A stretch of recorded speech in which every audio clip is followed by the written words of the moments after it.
Hey there, welcome back to another season of Novel Conversations. Before we start the show, I wanted to catch up with our listeners on the latest events and happenings since our last season. We're excited to announce that the Front Porch People, longtime home of Novel Conversations, is moving to Evergreen Podcasts. It's the same great team and great content, but with a brand new name. All of these great titles, including Novel Conversations, will continue on Evergreen as Front Porch Classics. So please visit evergreenpodcast.com, where you can hear all of Season 6 and episodes from past seasons. And while you're there, check out more Evergreen shows like Pro Book Nerds, Burn the Boats, Wake Up Call, Riffs on Riffs, and, well, I can go on, but it's a network worth checking out with tons of great storytelling and engaging shows. All right, up next, Novel Conversations.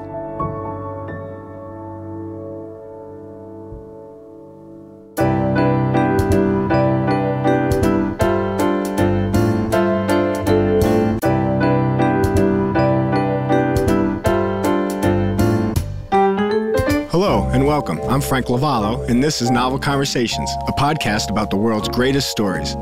For each episode of Novel Conversations, I talk to two readers about one book, and together we summarize the story for you.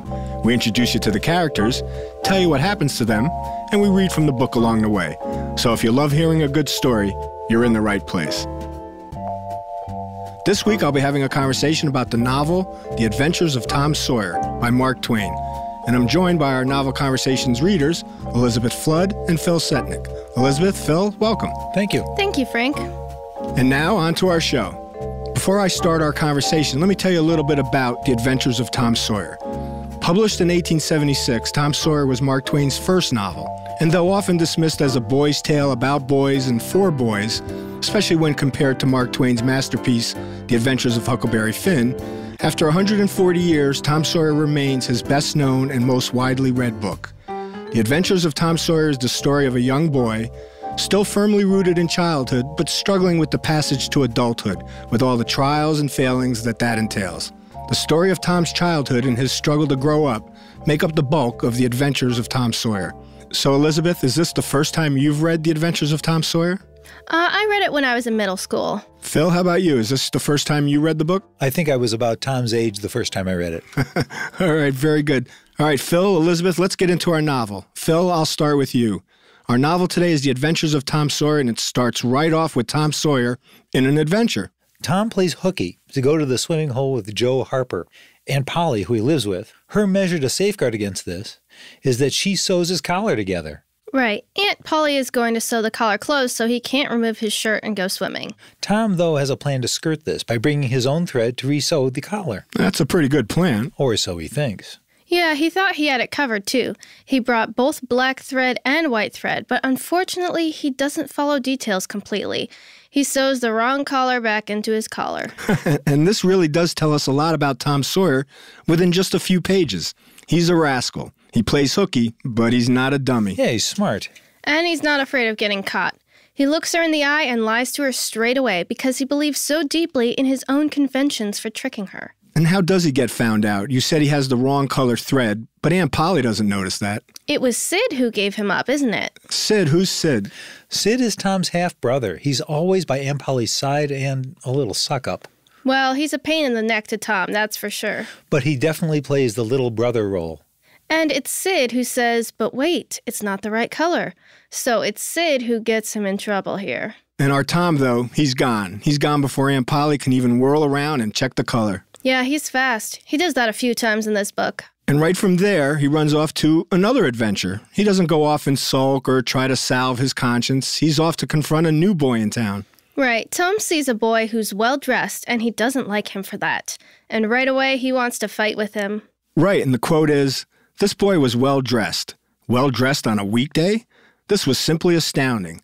His cap was a dainty thing, and so were his pantaloons." Tom has to deal with this kid, and he does deal with him. They have a standoff. Right. They spend the next chapter threatening to fight. Yeah. If you cross this line, I'll beat you. If you enter this circle, I'll double dare you. It goes back and forth for pages and pages. And finally, Tom has no choice but to punch the kid. He really chases him home, and he comes home late, and he's back in trouble again. Oh, good old Tom. Now, this is where, when I was a kid, I was like, boring. I don't want a book about just boys thinking they're so tough. Now, do you understand this a little bit more? It makes so much more sense now. Each one was terrified of the other. Tom didn't like him because he was better dressed, and we get a glimpse into Tom's strong side and his fragile side at the same time. And now the novel immediately moves into what is perhaps one of the most famous scenes in all of Mark Twain's novels, the whitewashing of the picket fence. This is going to be his punishment. For skipping school and swimming and for coming home so late. It's a beautiful day, and he has to whitewash the fence. It's a Saturday, so everybody's out. Everybody's ready to play, and he can't. There's no way to get around this. So his only option is to try and convince the other boys in his neighborhood to be a part of this. And this is where you can't help but respect Tom. He's so clever here. He uses his great powers of negotiation and reverse psychology against these kids. What a lucky boy I am. How often does a kid get to paint a fence like this? And he stands back and examines his work, adds a few brush strokes here, a few brush strokes there. It's wonderful, detailed work. Because he knows he has an audience. He has an audience, and that's what he lives for through this whole book.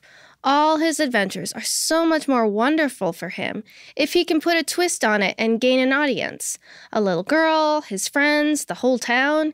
He gets all these kids, and they come over and pay him to do the work themselves. And he got some really cool things as payment. Yeah, he got an apple core. I'm sure those are delicious. He got marbles. 12 marbles. A piece of blue bottle glass. Spool cannon, which I don't know exactly what a spool cannon is. I'll show you mine sometime. All right. A key that wouldn't unlock anything, a fragment of chalk, a glass stopper, a tin solder, tadpole, 6 firecrackers, a kitten with only one eye. Excellent. A brass doorknob, a dog collar, but no dog, handle of a knife, 4 pieces of orange peel, and a dilapidated old window sash. He also had one other pretty interesting thing, right? A dead cat on a string to swing it over your head. Yeah, I remember thinking, but what if he found something to unlock with this key? And that is the theme running through this book. Yes, it is. In fact, later on, they go looking for any key they can find. Right. Yeah, they're always on the hunt for the treasure. So Phil, Elizabeth, Tom turns his Saturday into quite an adventure. But now comes Sunday. He has to go to church, and he has to get dressed up. How does Tom make out in church? Well, he has to learn 5 verses. This is something they do every week when they have to go to their Sunday school. They each have to come in every Sunday having memorized a few verses from the Bible. It's another detailed task that Tom is not very good at. Mary helps him with them. She gets him dressed, and she tries to work on his verses with him, but he's just not getting it. Remind me again who Mary is? Mary is his cousin. I've got a great line here from Mark Twain, how he introduces Mary to us. I wrote underneath it, great writing. When his cousin Mary danced in, all alive with the joy of seeing home again after an age-long visit of 1 week to the country, he got up and moved in clouds and darkness out one door as she brought song and sunshine in at the other. That's a great description of Mary and some really nice writing. It is great writing, and it also shows us Tom's emotional range was so dramatic. And that's sort of how his Saturday into Sunday went. His Saturday was a day in the sun, playing with his friends, tricking them, gaining his wealth. But Sunday was going to be a day in the clouds. But he's got a plan for Sunday school as well. He's got a plan. He spends everything he earned on Saturday on his way into this Sunday school service. Yeah. He trades all of his wealth for these tickets that whenever you memorize a verse successfully, you get a ticket. And Tom basically buys all of these tickets from the other boys. We don't know why Tom wants these tickets. You get a blue ticket for 10 verses, and then once you have 10 blue tickets, you get 1 red ticket. And then 10 red tickets get you 1 yellow ticket. And I believe for 10 yellow tickets, they gave you a very plain-bound Bible, worth 40 cents, I think Mark Twain tells us. So Tom starts to collect these tickets, but what does Tom want with a Bible? Well, he wants an audience. Here's the new girl coming to the Sunday school. Let's talk about the new girl. Who's the new girl? So this new girl is Becky Thatcher, Tom's new love. He's seen her, fallen for her pretty fast, tried to show off in front of her house, doing all his tricks. This is his best chance yet to really prove his worth to her. So he's going to spend all of his earnings from Saturday buying tickets so that he can make a grand show of trading in the tickets for the Bible. And he wants to make this grand show for Becky Thatcher. Correct. Who's there with her father, the judge, right? Judge Thatcher? Right. Very prestigious visitors. I think Mark Twain calls him the great Judge Thatcher, brother of their own lawyer. But Phil, it's not just Tom Sawyer who's showing off for the great Judge Thatcher, is it? No. The entire town shows off in front of this judge. In this passage in the book, The librarians showed off running hither and thither with his arms full of books and making a deal. The splutter and fuss that insect authority delights in. The young lady teachers showed off bending sweetly over pupils that were lately being boxed, lifting pretty, warning fingers at bad little boys and patting good ones lovingly. The young gentlemen teachers showed off with small scolding and other little displays of authority and fine attention and discipline. And most of the teachers of both sexes found business up at the library by the pulpit. And it was business that frequently had to be done over again 2 or 3 times, with much seeming vexation. And when it comes to the superintendent of the Sunday school, he wants to show off by being able to give out one of these special Bibles in front of the great Judge Thatcher to one of his students. How does that work? That's the culmination of his teachings. His prized pupils, who have memorized all their verses and he gradually collected all their tickets, can finally be rewarded by receiving a Bible. He asks who is ready to receive their Bible today. And he's a little disappointed because he knows, as the quote says, he'd been around the star pupils inquiring who had enough yellow tickets, but as far as he could determine, there were not enough yellow tickets for a Bible.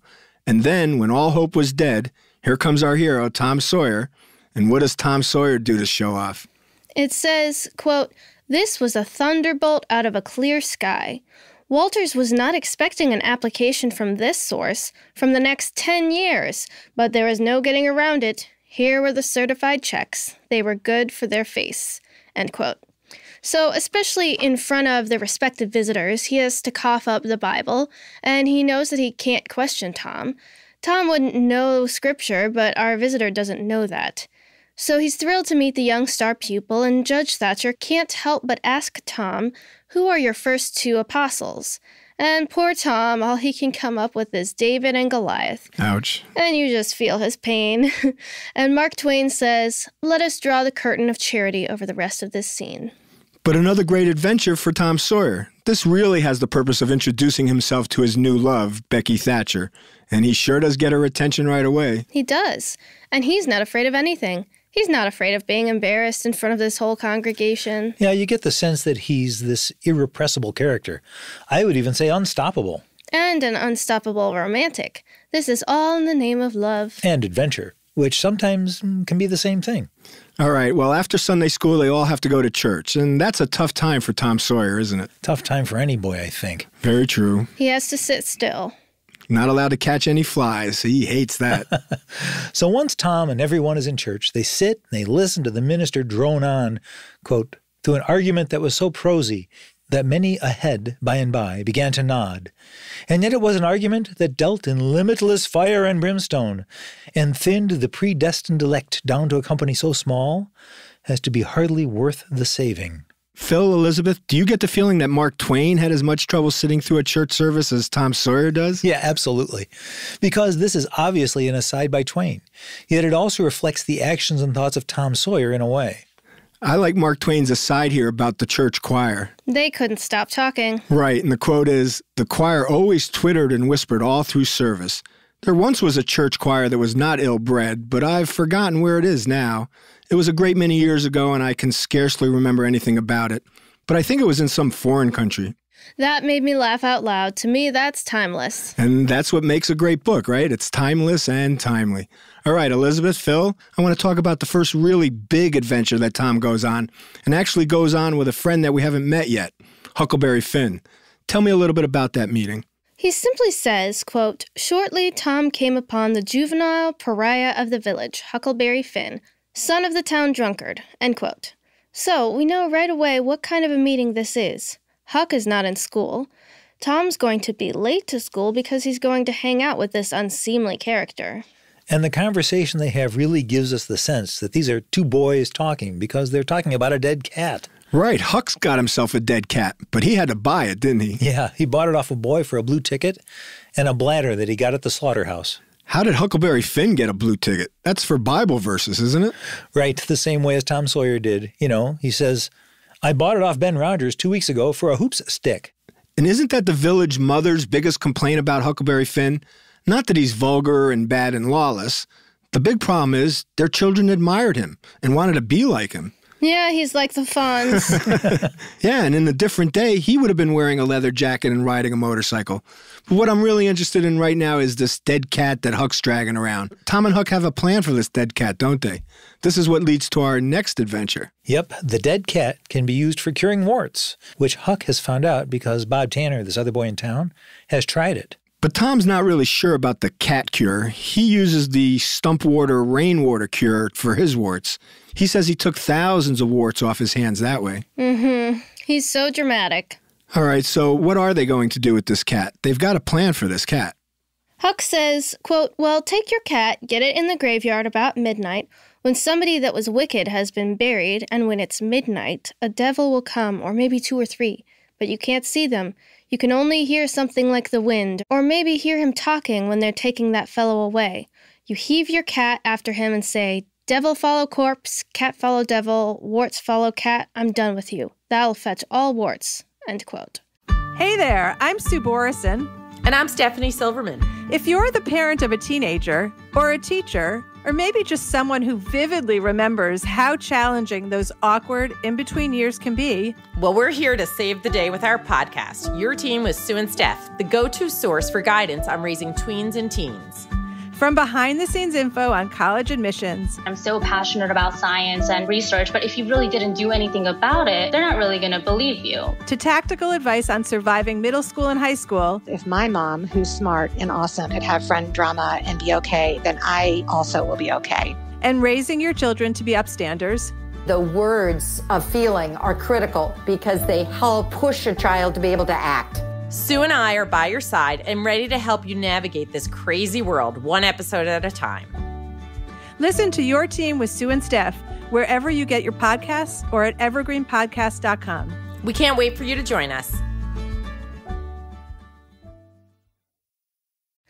That's our first introduction to all these incantations and spells and charms that they really, really believe in. So they decide they're going to bury this cat at midnight in a graveyard. And that really leads to quite an interesting adventure. That kicks off the first of the really big adventures of Tom Sawyer. So they agree to meet at the graveyard at midnight. But Elizabeth, they're not in the graveyard alone, are they? Well, they're waiting for the devils to come and get the soul of a man who's just been buried.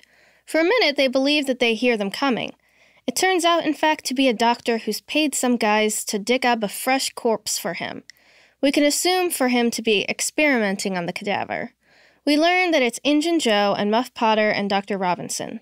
Poor Muff Potter is so drunk, and Huck knows that well because he's a friend of his father's. And Tom recognizes the voice of Injun Joe. Tom says, that murderin' half-breed, I'd druther they were devils, a darn sight. What can they be up to?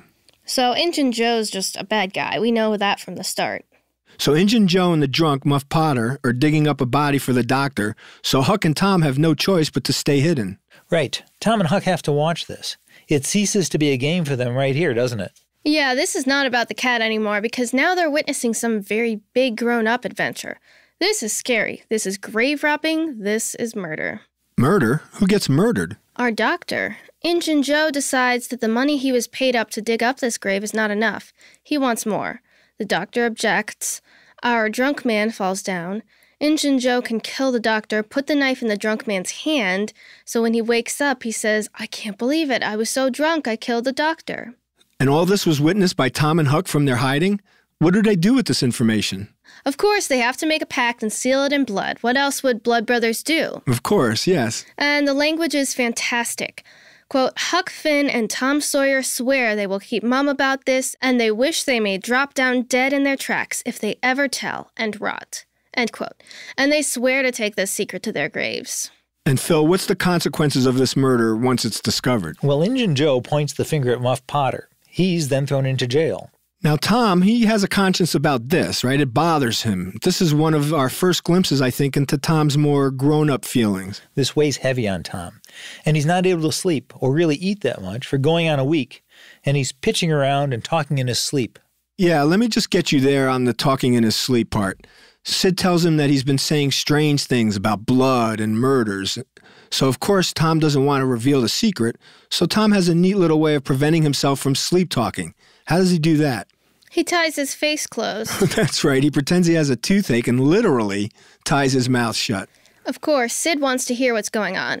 He sneaks over and unties his face. I actually kind of like that. It showed us a side of Sid that we hadn't gotten up to this point. He's been the goody-good guy, right? The goody-good kid.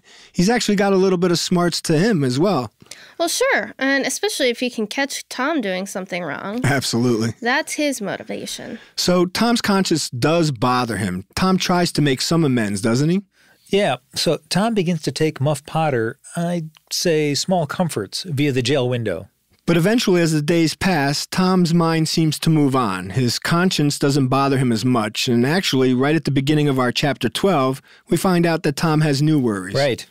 Becky Thatcher hasn't been showing up to school, so this worries Tom. Well, he misses her. He's distressed. Yeah, he says the charm of life was gone.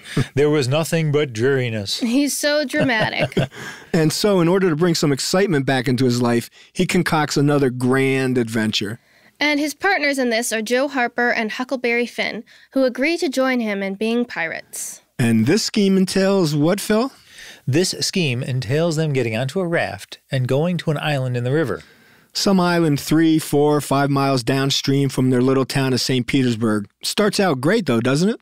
They've brought enough food with them for a few days. They actually have a pretty good time. They have a great time. They do start to get homesick. Yep, which none of them will admit to the other. But they're doing a pretty good job out there. I mean, they're taking care of themselves. They're having fun in the sun, fun in the water. They survived a terrible rainstorm that may have been a hurricane. But as you said, they do become a little bit homesick, and Tom decides to try to alleviate some of this homesickness. He does. Not for the sake of alleviating homesickness, I think for the purpose to continue their adventure and to continue convincing his friends to stay. He decides to go home and get some information. And he gets some very amazing information. He discovers they're going to have a funeral for them. Right, the town thinks these guys have drowned. But he also makes a stop at home, doesn't he? He does. This is where he overhears the conversation of his grieving aunt. His original intention was, I think, to leave a note for Aunt Polly that says, "We've gone off to be pirates, I'm okay." Instead, he gets a great idea. We later learn the idea is to return to their own funerals and have the biggest audience he's ever had. Well, let's talk about how this adventure does end. They sneak back into town, they hide themselves in the choir loft of the church, and they wait for the funerals to begin. They wait till everyone's crying. And then they make their grand appearance. The relief and the joy overrides everything, including any anger that Aunt Polly and his cousin Mary would have had. And they say, quote, "Throw themselves upon their restored ones, smother them with kisses, and poured out thanksgivings," end quote. And the interesting thing about the scene is that Huck is by himself and kind of slinks away. And the sweetness in Tom is that he says to Aunt Polly, quote, "Someone's got to be glad to see Huck," end quote. You've got to love Tom at those moments. So Aunt Polly showers her love on Huck, too. I like that scene, too. And it also tells us Tom just wants attention. And it's not only Aunt Polly and Mrs. Harper that are glad to see the boys. Finally, Becky Thatcher is back home, and she's pretty glad to see Tom as well, isn't she? Well, Becky and Tom have had some ups and downs at this point, and she is spending some time with Alfred Temple. Alfred Temple. Hey, that was the well-dressed kid that Tom beat up early in the novel, isn't it? That's right, but he does at least secure an invitation to the picnic. The picnic, that's right. Becky Thatcher is having a picnic for all her schoolmates. She does invite Tom, and it turns into the next big adventure. Right, because Becky and Tom end up going into a nearby cave. Well, during the picnic, all the kids start out in the cave. That's one of the activities for this picnic. They're all going to go caving for a little bit. Yeah, Tom takes Becky and convinces her to explore deeper and deeper into the cave. And it's kind of a well-used cave. There's a lot of writing on the wall and candle drippings, and they realize they're lost. Lost so deep into the cave that they miss the boat back at the end of the picnic. But they're not immediately missed. They're not. Tom had convinced Becky to tell her mother she would be going somewhere else for the night. Then they could sneak off and have ice cream afterwards.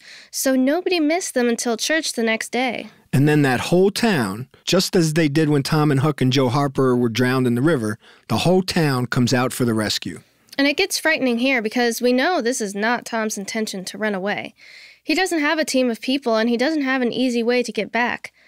This is scary because they have very short candles left. They have no food. Like the murder in the graveyard, this is sort of an unplanned part of the adventure. But do the searchers find them? No. Meanwhile, their final candle has blown out. And so Tom takes it upon himself to leave Becky and find a way out. But in the process of trying to find a way out, he runs into Injun Joe, who's been hiding out in the cave. But they don't see each other at that moment. No, they don't see each other. Tom yells out, and Injun Joe takes off. Tom takes off the other way, and in the process, gets him to an opening. And Tom finds their way out, and the town is jubilant. They've never been more warmly received and have, hard to imagine, even a larger audience. Tom does love his audiences. Well, now he's also won the affection of Becky's father, who admires him so much for saving his daughter. But what happens to Injun Joe in that cave? Well, because the cave is so dangerous, Judge Thatcher locks the entrance to the cave, not knowing that Injun Joe is in there. Tom hasn't revealed that. Tom is recovering, and upon finding out, he says, "But Judge, Injun Joe's in the cave." And so the entire town rushes back to the cave, opens the gates, and finds Injun Joe, who's starved to death right at the gate. And no one's too upset about that, though, are they? The town wasn't sad, but Tom had a real sense of empathy here because he had experienced what Injun Joe had experienced, being trapped in the cave. And there's actually a descriptive line that says, quote, "Tom was touched, for he knew by his own experience how this wretch had suffered," end quote. Injun Joe's knife had been broken into two. He was trying to chip himself out, and there were claw marks on the door. And now it's the death of Injun Joe in the cave that leads Tom and Huck to their last great adventure. Well, during Tom's adventure in the cave, Huck had had his own adventures too. So both of them were in bed for a while and unable to communicate with each other and share their findings. Neither one found this treasure that they had been hunting for. A treasure that they had seen Injun Joe with. So Tom realizes, "Huck, the treasure's in the cave. I know where it was. I can get back there." Now, this is a great risk because he's almost been left for dead there himself, and he's willing to go back in, secretly. They bring all the supplies they'll need. They bring food and candles and twine now. He takes Huck back through the river entrance. They find their way back to the mark where Injun Joe had left the cross. They dig and dig until they find the treasure, and these boys come home very wealthy. $12,000 in coins. That's a lot of money. That's a lot of money. In fact, here's how it's described by Mark Twain. Each lad had an income now that was simply prodigious. $1 for every weekday in the year, and half of the Sundays. $1.25 a week would board and lodge a boy in school in those simple old days and clothe them and wash them too, for that matter. So this is a lot of money now that these boys have. Right, these kids were set up now. And in the process, Judge Thatcher really has a high opinion of Tom now. Well, not only a high opinion, he's got high aspirations for Tom. He wants to send him not only to West Point, but then after West Point, the best law school in the country. Oh, boy. But wealth doesn't rest easily on Huck's brow, does it? Poor Huck. That's tough for him. He has to get dressed and wash his face and wear shoes. Wear shoes? Go to church. It doesn't last long. Tom wants to keep him in the fold, so he convinces Huck to join the Tom Sawyer gang of robbers. That's his final convincing. And he tells Huck a gang of robbers are better than a gang of pirates because robbers have money. Right. Robbers need money for their tools and their clothes and everything. And he convinces them that they dress well. This is a new Tom, isn't it? A more grown-up Tom, an older Tom. It is and it isn't. It's Tom trying to keep his old kind of mischievous, irrepressible ways in a more civilized situation. So is he actually keeping a foot in Huck's world, or is he trying to get one of Huck's feet into his world? I just feel like he's learned how to adapt his personality or his boyish ways to let them work in a more civilized society. I get the feeling he'll still play hooky once in a while, and he'll still go to the swimming hole, but I don't think he's going to fake his own death again. Let's just say if he becomes a lawyer, there'll be days when he's convincing his associates that he's doing work when he's actually off fishing. But he'll go fishing, and he'll get someone to write that brief for him because it looks like so much fun. Right. Or he'll take on a case that involves him having to fish. Or he might just also be a very good lawyer. He'll win all his cases because he's so convincing. So let's just say he's integrating his own personality into a more civilized world. I have to say, I think that Tom has a lot of evidence to continue his persuading and scheming because he found a huge treasure. Right, his route has been successful. That's the danger for a little boy like this. At the same time, he also has learned a lot, and he recognizes that he's got to keep Huck Finn now in his new world because that's good for Huck. Huck has no parents, he has no home, he has no steady source for food and clothing and things. So he's going to use his wiles to help Huck become more of a man. And I guess that's where I see the difference in this Tom Sawyer at the end of the novel. At the beginning of the novel, all the boys wanted to be like Huck Finn. Well, now, Tom wants Huck to be more like him. And he knows what will work with Huck. He says, "But we can't be in the same gang of robbers if you're going to be such a scoundrel. What would people say? Right, I can't have your bad name associated with my good gang. We need to be well-dressed, sophisticated robbers. We're not pirates anymore. Right. So he's still in a gang, but it's a well-dressed gang. Right. And obviously, guys, there's other adventures that Tom and Hook have that we weren't able to discuss here today. I can only suggest to our listeners that you go and get this book and you read it and you have these adventures with Tom for yourself. But before we end our conversation, Elizabeth and Phil, I want to know if you have any favorite passages or favorite quotes that we didn't get a chance to talk about. I do, and I would join you, Frank, in saying reread it. Elizabeth, you found the romantic Tom. I did. I don't remember that at all. You can't help but enjoy the story where Becky has actually committed a crime in the classroom. And when Tom stands up and takes the heat for her. The worst beating ever administered by that teacher. And Becky says, "Tom, how could you be so noble?"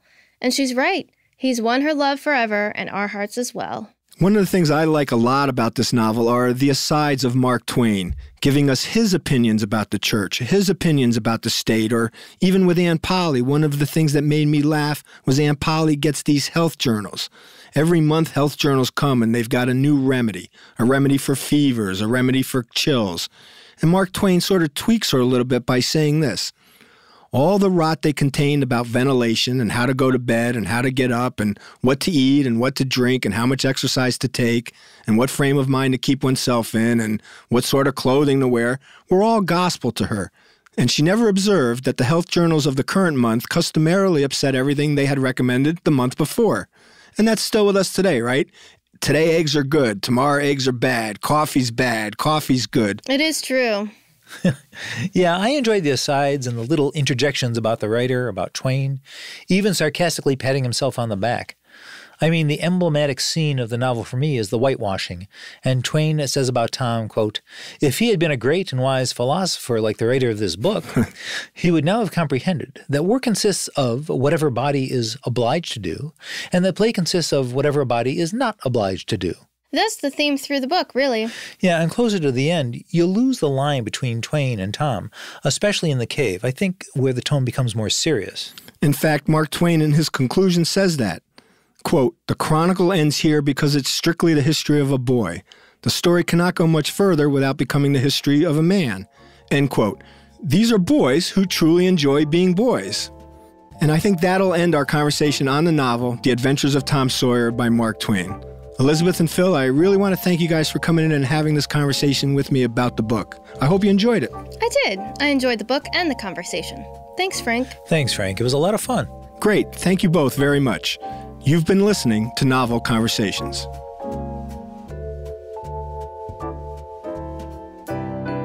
Novel Conversations is a production of Evergreen Podcasts, formerly the Front Porch People. If you'd like to hear more Novel Conversations, you can go to our new network at evergreenpodcast.com or listen on iTunes, Spotify, or your favorite podcast app. And if you like the podcast, don't forget to leave us a review. It really helps. Novel Conversations was produced by Julie Fink and engineered by Sean Rule Hoffman. A special thanks to our executive producer, Joan Andrews, and our researchers, Kate O'Neill and Kevin Kerwin. And I'm your host, Frank Lavallo. Until next time, I hope you find yourself in a novel conversation. Hey there, I'm Sue Borison. And I'm Stephanie Silverman. If you're the parent of a teenager or a teacher, or maybe just someone who vividly remembers how challenging those awkward in-between years can be, well, we're here to save the day with our podcast, Your Team with Sue and Steph, the go-to source for guidance on raising tweens and teens. From behind-the-scenes info on college admissions. I'm so passionate about science and research, but if you really didn't do anything about it, they're not really going to believe you. To tactical advice on surviving middle school and high school. If my mom, who's smart and awesome, could have friend drama and be okay, then I also will be okay. And raising your children to be upstanders. The words of feeling are critical because they help push a child to be able to act. Sue and I are by your side and ready to help you navigate this crazy world, one episode at a time. Listen to Your Team with Sue and Steph wherever you get your podcasts or at evergreenpodcast.com. We can't wait for you to join us. This podcast was produced with the support of the Ohio Motion Picture Tax Credit and in partnership with the Ohio Development Services Agency.